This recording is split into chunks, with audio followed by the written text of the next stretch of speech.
নমস্কার, ছায়াপতি রান্নায় তোমাদের সবাইকে অনেক অনেক স্বাগত জানাই। আজ আমি তোমাদের বানিয়ে দেখাবো ক্ষীর বাবরসা। তো আশা করি তোমাদের ভালো লাগবে। প্রথম থাকতে শেষ অবধি ভিডিওটা দেখো। চলো আমি এবার শুরু করছি। বাবরসাটার জন্য আমি এখানে 250 ময়দা নিয়েছি, আর ময়দা হিসাবে আমি 1 বাটি ঘি নিয়েছি। তো ঘিটা আমি একটা পাত্র নিয়েছি, পাত্রের মধ্যে ঢেলে দেবো। ঘিয়ের মধ্যে আমি বরফ দিয়ে দিচ্ছি। ওটা দিয়ে এটা ভালো করে মেখে নেব।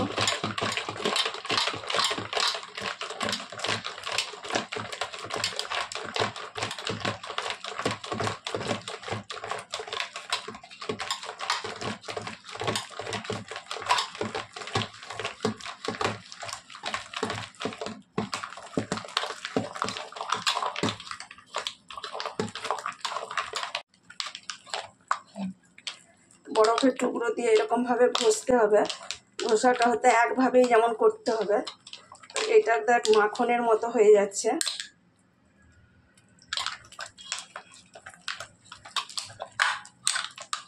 যে ঘিটা নিয়েছিলাম এরকম মাখনের মতো হয়ে গেছে। তো বাদ বাকি এবার আমি বরফটা এবার তুলে ফেলে দেবো। দিয়ে আমি আবার ভালো করে ফেটে নেব।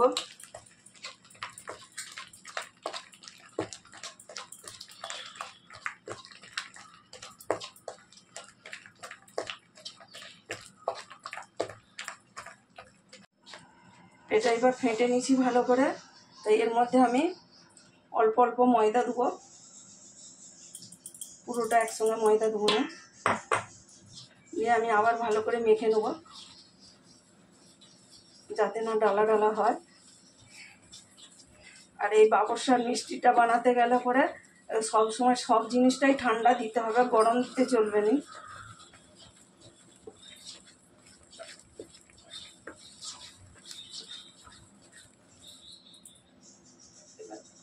যে ময়দাটা আছে আমি এটা আবার সবটাই দিয়ে দিলাম।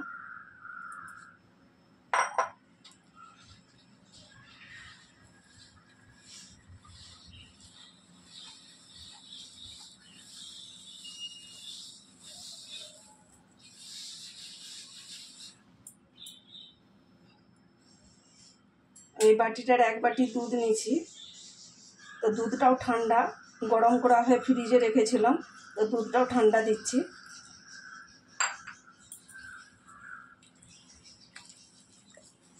এরকম হাতে করে মেখে নিতে হবে ভালো করে।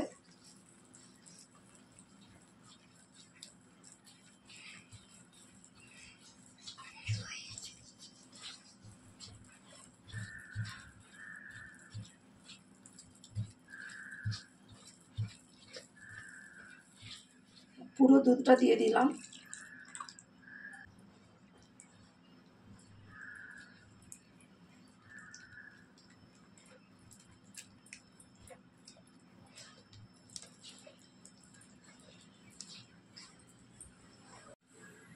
আবার ঠান্ডা জলটা আমি দিচ্ছি এর মধ্যে।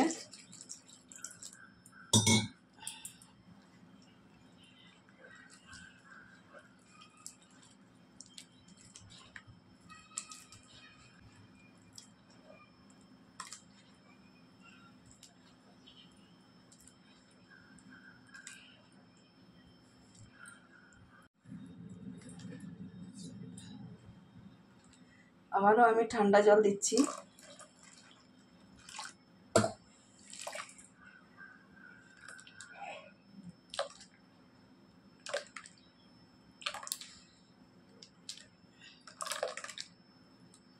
বেশি পাতলাও হবে না আর বেশি গাঢ়ও হবে না।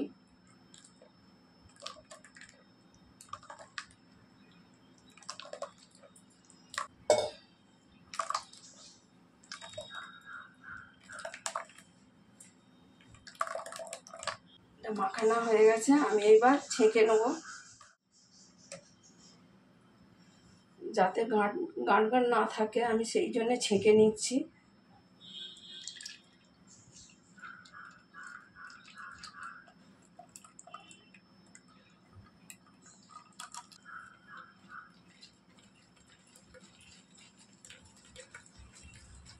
যতক্ষণ আমি চিনির ছাঁচটা বানিয়ে নেবো আর এইটা আমি কিছুক্ষণের জন্য ফ্রিজে রেখে রসটা বানানোর জন্য আমি এক বাটি চিনি নিয়েছি। এই বাটিটার হিসাবে আমি জল নিয়ে নিয়েছি।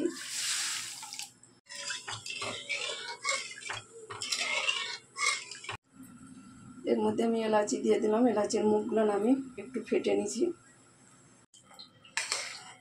চিনির যে রসটা, এটা বেশি গাঢ় নয়, বেশি পাতলাও নয়, মিডিয়াম রাখতে হবে। এবার গ্যাসটা আমি বন্ধ করে দিচ্ছি।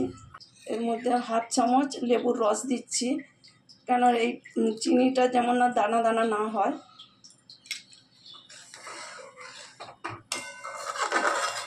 ক্ষীরের জন্য আমি 1 লিটার দুধ নিয়েছিলাম, এটা বোস করে দিয়েছিলাম। তো এখন দুধটা অনেকটা গাঢ় হয়ে গেছে।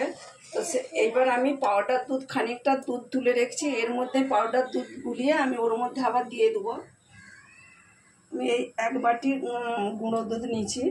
গুঁড়ো দুধটা সবটা আমি দুধের সাথে আমি মিক্স করে দেবো। দুধটা গুলানো হয়ে গেছে, আমি এবার দুধের সাথে দিয়ে দেবো।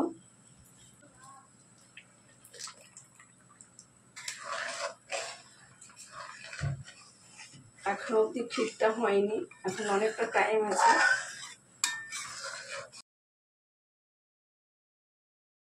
এর মধ্যে গুঁড়ো দুধ দিচ্ছি, চিনি অল্প করে দেবো।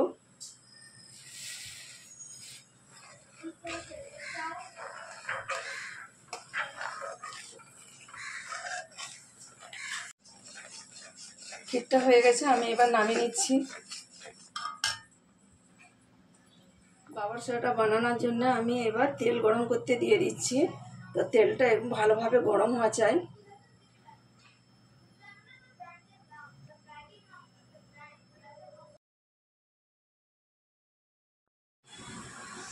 আমি এই জায়গাটার মধ্যে বরফ কুচানোগুলো দিয়ে দিচ্ছি, আর এর মধ্যে ঠান্ডা জল দিয়ে দেবো।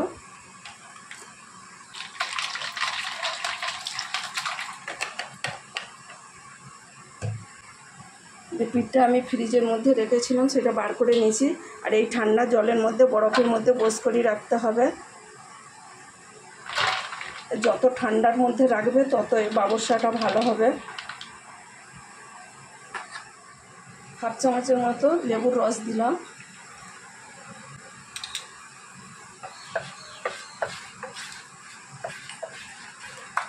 এইরকমই পিঠতে হবে, বেশি পাতলাও নয়, বেশি ঘনত্বও নয়। তেলটা খুব ভালো করে গরম করে নিয়েছি, আমি এবার মিডিয়ামে রাখবো।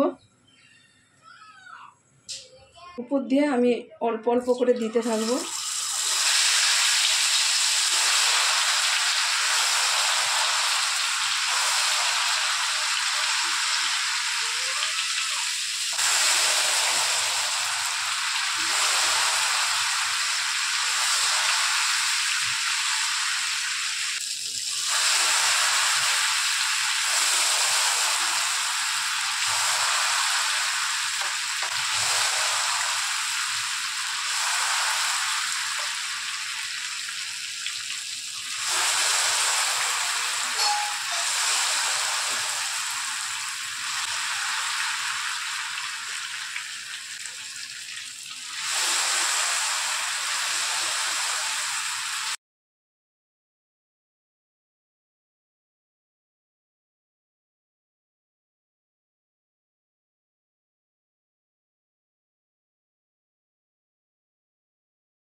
দেখো বন্ধুরা, কত সুন্দর হয়েছে বাবরসাটা।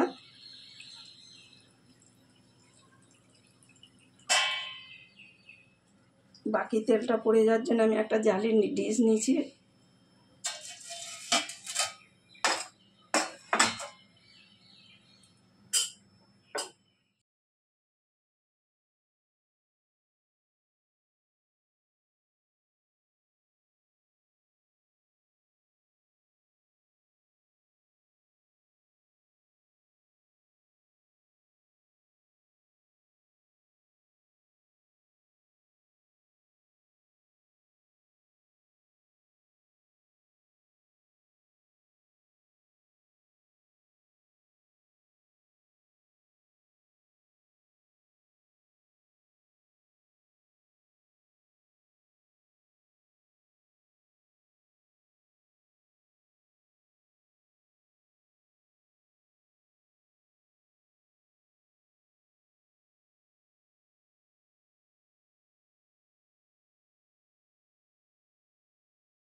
বাবরসাগুলো হয়ে গেছে, আমি এবার চিনির রস দিয়ে দেবো।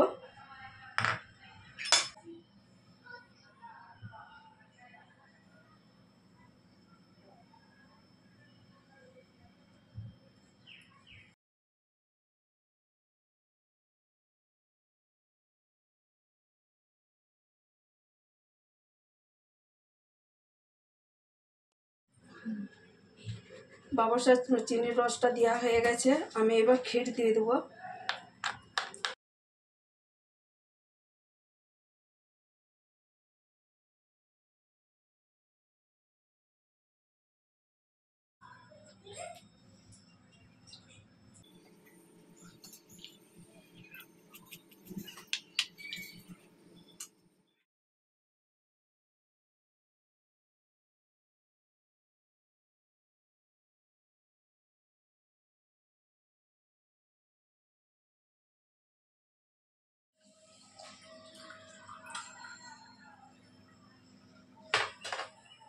ক্ষীর বাবরসাটা হয়ে গেছে।